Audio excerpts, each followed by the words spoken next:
देखिए हमारे बिहार के माननीय मुख्यमंत्री जी, हमारे शिक्षा व्यवस्था के बिहार में ये हाल है कि बच्चे खुद कह रहे हैं ऑन कैमरा कि सरकारी स्कूल में टीचर है जो समय से पहुंच नहीं पाते हैं, और जो टीचर पहुंच रहे हैं हमारे स्कूल में वो सही तरीके से पढ़ा रहे हैं कि नहीं ऑफिस में सोते हैं। देखिए हमारे भाई कह रहे हैं कि ऑफिस में सोते हैं। क्या आपको डर नहीं लगता ये सब चीज़ बोलते हैं? सरकारी बात में डर।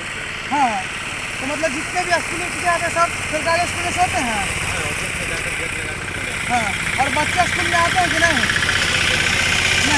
तो इसलिए आप किसका गलती मानते हैं भाई? हाँ, तो इस वीडियो के माध्यम से हमारे बिहार के जो शिक्षा मंत्री है उनको क्या कहिएगा कि ऐसा स्थिति रहेगा तो हमारे बिहार बहुत आगे तक जाएगा। बहुत पीछे चला जाएगा, सब रास्ते पीछे है और और इसलिए आप लोग अपना गलती नहीं मानते हैं कि हम लोग सही तरीके से स्कूल नहीं पहुंच पाते हैं। ट्रिपल लोडिंग पढ़ाई भी नहीं करते हैं। अंडर एज में ट्रिपल लोडिंग एक दिन भी पढ़ाई नहीं होता है, तो 10th कैसे पास कीजिएगा? प्राइवेट से पास किए ना। हाँ, प्राइवेट से 10th किए हैं।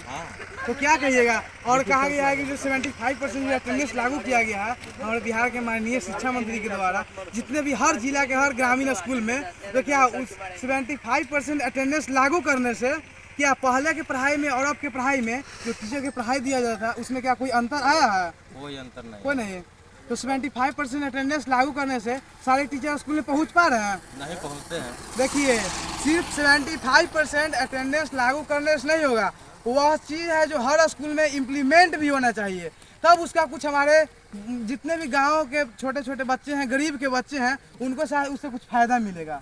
लेकिन 75% अटेंडेंस आने से कोई फ़ायदा नहीं मिल रहा है। कोई फायदा नहीं मिल रहा। सिर्फ यही स्कूल का हाल है कि हर वैशाली जिला में जितने भी स्कूल हैं सारे स्कूल का वही हाल है। अभी तो हमारे स्कूल में ऐसा ही हाल है। हाँ, हमारे सरकारी स्कूल में। हाँ, और देखिए ये भाई तो अपना बयान दे दिया, आपको डर नहीं लगता ये चीज़ कहते हुए? नहीं, डर नहीं लगता है। हाँ, क्योंकि राघोपुर के हैं। हाँ जी, यादव परिवार से हैं। हाँ, तो डर नहीं लगता है? नहीं जी, इतनी सा भी डर नहीं लगता है। देखिए वाह, यही सब भाई हमारे बिहार के भविष्य हैं, उज्जवल भविष्य, और हमारे बिहार के बहुत आगे ले जाएंगे।